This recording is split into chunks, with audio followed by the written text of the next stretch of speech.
आज तो sir name plates आप लोगों के वापस आ गए। आज नेम प्लेट्स वापस आ गए सर। कल नेम प्लेट्स कहाँ चले गए थे आप लोगों के? आज नेम प्लेट्स वापस आ गए हैं। कल जब छात्रों को पीटना था, हरास करना था, नेम प्लेट गायब हो गया था। कल आपके साथ सलूक किया गया। मुझे लगता है कि आजाद भारत के बाद किसी नेता प्रतिपक्ष के साथ ऐसा सलूक नहीं किया गया। सबसे पहले सही है कि पुलिस वाले थोड़ा मतलब घसीट के ले गए। कान में कह रहे थे कि इस सरकार को हटाइए। मैं राजस्थान का हूं, इनको हटाइए।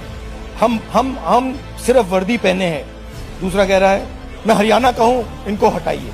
तो that sentiment is there and सच्चाई एवरीबॉडी नोस। ओके, उन बेचारों को मतलब ऑर्डर एक्सेप्ट करना पड़ता है तो वो करने। जैसे यार पुलिस ने वाटर कैनन का यूज किया, वो बैरिकेड को धक्का देंगे, आगे पुलिस से डंडे अलग से पड़ेंगे। बैरिकेडिंग को ही लेके जो है ये भाग गया है। ये देखिए बैरिकेडिंग। सम्राट जी याद रखिए, कुर्सी आपके आका की भी खतरे में है और जिनकी शह पर आप ये सब कुछ कर रहे हैं, इन सब हरकतों से बाज आइए। पुलिस को गुंडा बनाना बंद करिए, वरना पूरा बिहार मिल करके इस बार आपका मुरट्ठा खोल देगा। तो ये लोग देख रहे हो मेरे पीछे इतने सारे खड़े हुए हैं, देखो अभी भी, और ये सिर्फ मारने के लिए ही खड़े हुए हैं लोगों को। एक भी इनमें से बचाने वाला है नहीं, एक भी बचाने वाला मिलेगा नहीं।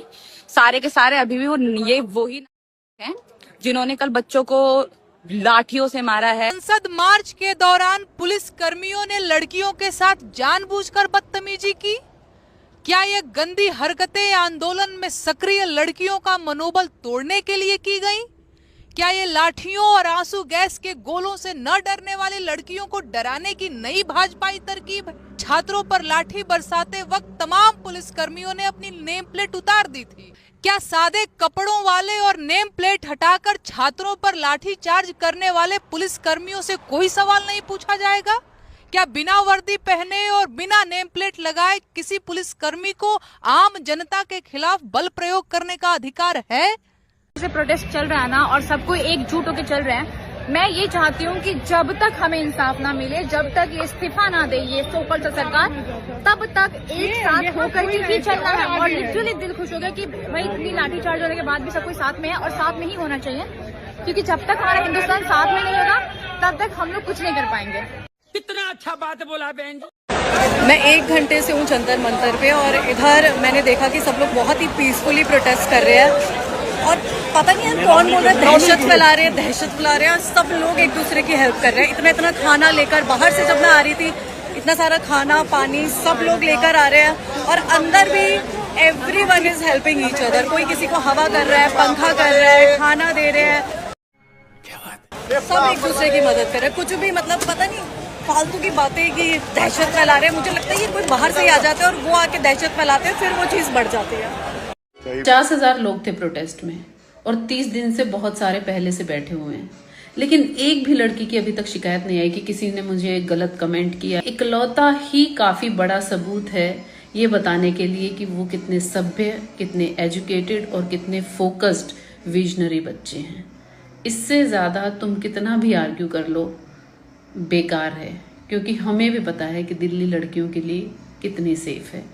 बट वो बच्चे, वो लड़के लड़कियां सब साथ में बैठे हैं और वहाँ पर लड़कियां सेफ हैं, तो अपने आप ये सबूत है कि वो एंटी नेशनल या कोई दहशतगर्द नहीं है। आप मेरे पीछे देख रहे होंगे एक बोर्ड लग रही है जिसमें लिखी है कि हिंदू मुस्लिम सिख ईसाई आपस में है भाई भाई, और पीछे नारा लग रहा है कि जब जब मोदी डरता है हिंदू मुस्लिम करता है। जो बात 100% सही है, इस बात को नकारा नहीं जा सकता, क्योंकि देश में जब भी मोदी से किसी ने सवाल किया है, इस गवर्नमेंट से किसी ने क्वेश्चन किया है, उन्होंने उसे धर्म के नाम पे, जाति के नाम पे, वर्ण के नाम पे बांटा है। और आज से ये चीजें नहीं हो रहा है, ये चीजें अंग्रेजों के शासन काल से हो रहे हैं। हमें अब लग रहा है कि मोदी जी अंग्रेज से ज्यादा क्रूर है, कि ये बुरी तरीके से लोगों पे लाठीचार्ज करवा। विद्यार्थी जो एक बेसिक शिक्षा मांग रहे हैं यार, उनके पास 15,000 की सैलरी है, 15,000 में अपने बच्चों को पढ़ाएंगे, अपनी जीवन काटेंगे, EMI भरेंगे, घर बनाएंगे, चिकित्सा देंगे, हर चीज के लिए जब अपने जेब से ही पैसा भरना है तो आप प्रधानमंत्री क्यों हो?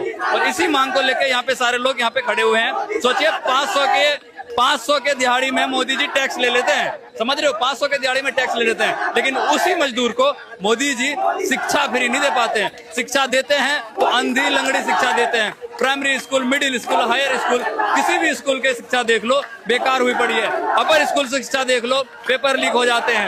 मैं जानता हूं इतनी सारी परेशानी और उसी से लड़ने के लिए ये लोग यहाँ पे आए हुए हैं। ये भीड़ कोई पैसों पे बुलाया गया भीड़ नहीं है, ये भीड़ परेशान है सिस्टम से, परेशान है मोदी से, परेशान है इस गवर्नमेंट से है और हमारे देश को अनपढ़ रखना चाहती है। बाकी ये सच है कि मोदी जी जब भी इनसे आप क्वेश्चन करो, बीजेपी गवर्नमेंट से क्वेश्चन करो, वो एक काम करते हैं हिंदू मुस्लिम, लेकिन रियलिटी में भारत में हिंदू मुस्लिम सिख ईसाई कभी भी लड़ना नहीं चाहते हैं। कुछ नफरती टिड्डे हैं जो ऐसी हरकतें करते हैं।